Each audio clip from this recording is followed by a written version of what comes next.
Capítulo 726. De repente, Klein teve uma sensação familiar.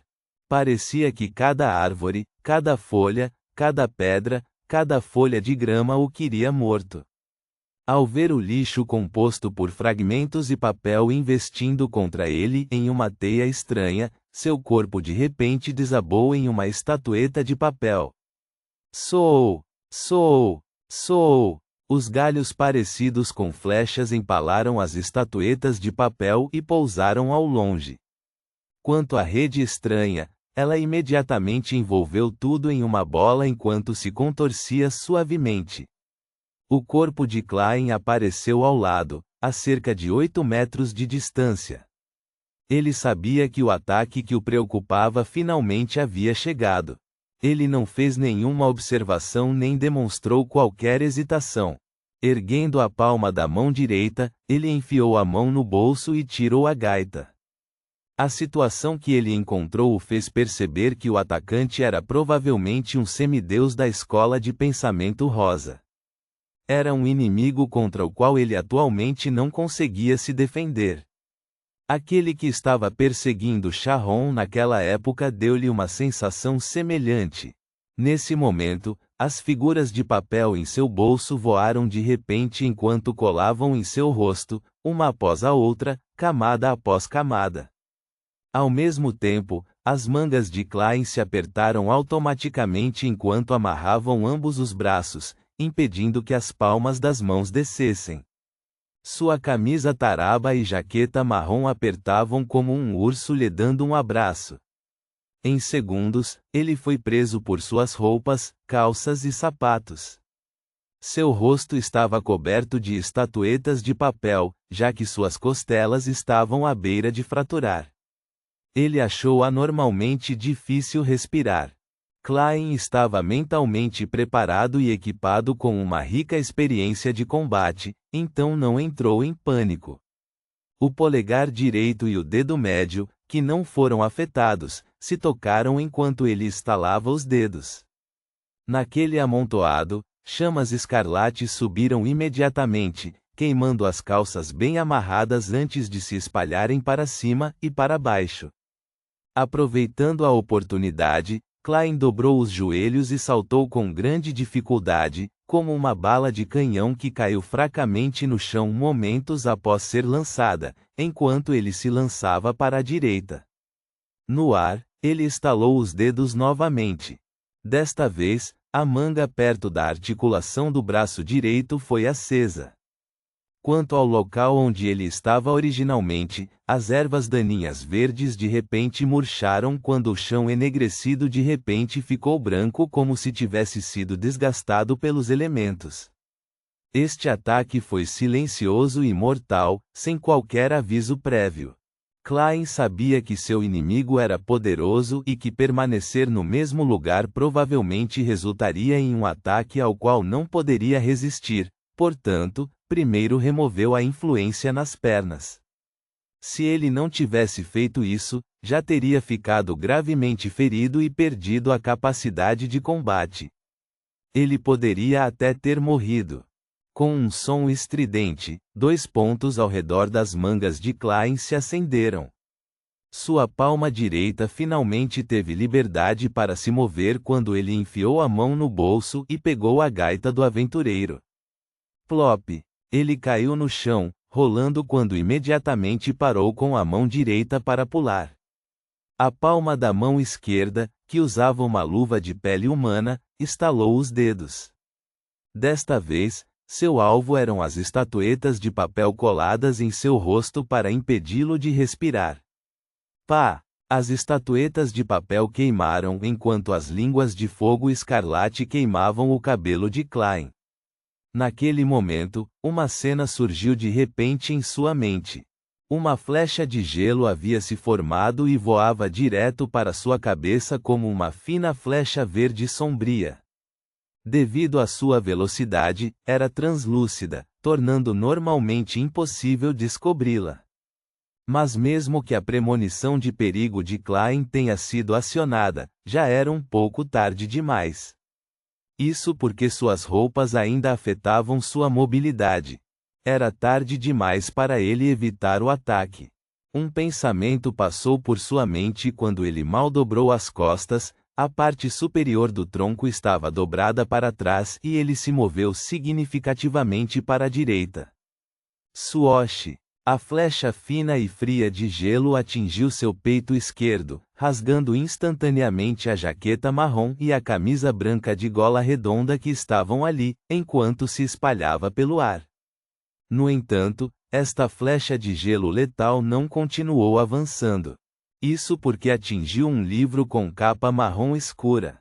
O livro parecia comum e estava encadernado com pele de cabra marrom amarelada comumente vista, mas não se estilhaçou como as duas peças de roupa. Não havia sequer um buraco aberto.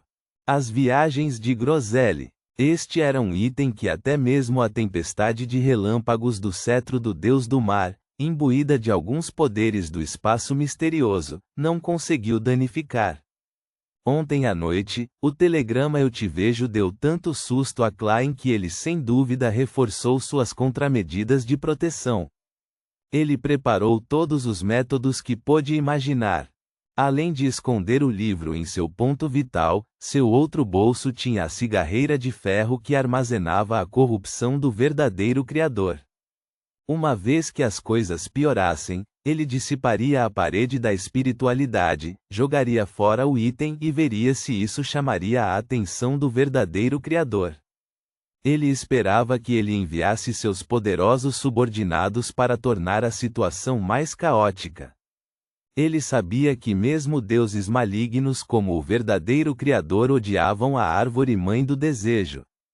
Depois de resistir à flecha de gelo, Klein caiu no chão enquanto dava uma cambalhota para o lado. Ele então levou a gaita do aventureiro aos lábios e soprou com força. Naquele momento, seu rosto estava ficando um pouco preto devido à queima das estatuetas de papel, mas devido ao controle de chamas, ele não ficou ferido. Então, ele sentiu que as roupas de seu braço esquerdo, cintura, coxas, pescoço e pernas foram restauradas ao normal, dando-lhe uma nova liberdade. No momento em que tocou a gaita, rapidamente ativou sua visão espiritual. Ele viu a senhorita mensageira sair do vazio com 4 cabeças loiras de olhos vermelhos nas mãos. Elas automaticamente se viraram e olharam para o mesmo lugar. Uma das cabeças grunhiu quando abriu a boca e começou a inspirar. Um vento frio zumbiu quando uma figura foi arrancada à força de uma árvore verde a 100 metros de distância de Klein. Esta figura não conseguiu manter seu estado difícil de detectar, pois rapidamente se tornou meio transparente e meio corpórea. Ele era o velho enrugado com cabelos brancos e finos. Suas características faciais tinham traços das pessoas do continente sul. Assim como seus olhos castanhos refletiam Reinette Tainiker, suas sobrancelhas se ergueram. Então, ele não hesitou em abrir a boca como se estivesse prestes a lançar uma maldição extrema que vinha preparando há muito tempo. Neste momento, outra das cabeças que Reinette Tainiker segurava também abriu a boca, como se estivesse emitindo um grito silencioso. Com isso, nada aconteceu dentro da floresta. Quando Shanks viu isso, rapidamente virou a cabeça para olhar para Klein, que ainda não havia reagido a tempo quando uma figura com cabelos brancos e finas e rugas exageradas apareceu em seus olhos. Sua mente instantaneamente ficou fria. Embora seus pensamentos não estivessem impedidos, ele havia perdido o controle sobre seu corpo. Tudo o que ele pôde fazer foi observar o velho de cabelos brancos desaparecer enquanto se virava para encarar a senhorita mensageira. As 2 cabeças que Reinette Tainiker carregava de repente voaram e apareceram diante de Klein. Uma delas abriu a boca enquanto inspirava ar, enquanto os olhos vermelhos da outra ficavam escuros enquanto seus dentes ficavam longos e afiados, alternando entre um estado incorpóreo e corpóreo. Klein viu o velho translúcido com cabelos brancos e finos, sendo arrancado com força de seu corpo diante da cabeça da senhorita Mensageira com os longos dentes que mordiam seu ombro, arrancando um objeto que parecia tanto um corpo espiritual quanto um corpo físico. Shanks franziu a testa sem gritar. Sua figura desapareceu abruptamente quando saltou para um local com um fragmento de vidro a 100 metros de distância. Depois disso, parecia ser perseguido por mãos informes e inimigos. Ele continuou entrando em poças rasas de água, nos olhos dos animais, no orvalho das plantas, etc. Finalmente, conseguiu respirar e, ainda assim, Klein estava se sentindo um pouco rígido e com frio de dentro para fora. Ufa! Shanks entrou no mundo espiritual e saiu novamente. Em sua mão havia uma boneca úmida e pegajosa do tamanho da palma da mão. O rosto desta figura só tinha um buraco enquanto inalava e exalava uma névoa branco-acinzentada que Klein achou familiar. Shanks não hesitou enquanto enfiava a boneca na boca. Ao ver isso, as outras duas cabeças de Reinet e Tyniker deixaram a palma da mão e, como antes, voaram em direção a Shanks em alta velocidade, chegando quase instantaneamente. No entanto, Shanks já havia começado a se transformar. Seu corpo ficou preto quando sua pele se enrugou e a água começou a escorrer. Seu cabelo, sobrancelhas e outras partes começaram a murchar e cair. Depois disso, seus membros ficaram longos e finos. Em apenas um segundo, Shanks pareceu ser assimilado pela boneca, tornando-se uma criança enorme, preta e úmida, com 4 membros longos e pele inchada e enrugada. Seus olhos, nariz, boca e orelhas moviam-se de seus locais originais para o meio do rosto, como se estivessem se reunindo para formar um órgão totalmente novo. Sua pele, membros e órgão recém-formado trouxeram uma sensação indescritível de mistério e maldade. Apenas um único olhar fez com que o corpo de Klein, que acabara de se recuperar do frio, sentisse uma coceira extrema. Manchas vermelhas projetavam-se de sua pele como resultado dos aglomerados de grânulos finos. Seus olhos, sem dúvida, sofreram uma dor penetrante. Ele instintivamente os fechou com força enquanto as lágrimas eram forçadas a sair. No momento em que se acalmou com a cogitação e abriu os olhos novamente, percebeu que a senhorita Mensageira e o semideus da escola de pensamento rosa haviam desaparecido. No entanto, a intuição espiritual de Klein lhe disse que eles estavam por perto. Eles estavam em uma intensa batalha entre o mundo real e o mundo espiritual. Seja a queda das folhas, o tremor das ervas daninhas, o rastejamento dos vermes e a fuga dos animais selvagens, todos eles representavam cada confronto.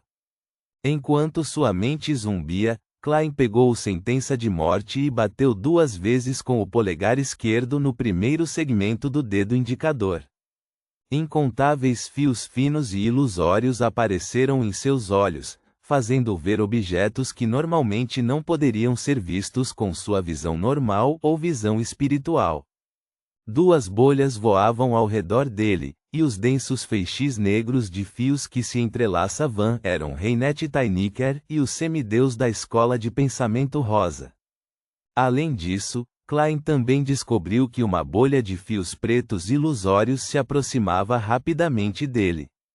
Pararia de vez em quando, para evitar a intensa batalha entre os 2 semideuses. Há outro inimigo? Um inimigo que estava escondido à distância aguardando os resultados, mas ainda não decidiu participar da batalha? De qualquer forma, qualquer um que se aproxime furtivamente em tal situação deve ser um inimigo. Os olhos de Klein se moveram ligeiramente enquanto ele engatilhava o sentença de morte e o abaixava naturalmente para colocá-lo em estado de ataque letal. Então, fingiu não ter detectado o feixe de fios pretos ilusórios, enfiou a palma da mão esquerda no bolso e pegou uma moeda de ouro. Ele a fez cair entre os dedos como se estivesse em estado de adivinhação. Ele estava fazendo isso para perturbar a intuição espiritual do perigo que se aproximava. Depois de perder suas estatuetas de papel, esse era o único método que tinha. Depois de esperar pacientemente por 2 segundos, quando a outra parte estava dentro do alcance de tiro, os olhos de Klein ficaram solenes quando de repente ele levantou a mão direita, mirou e puxou o gatilho. Ponto.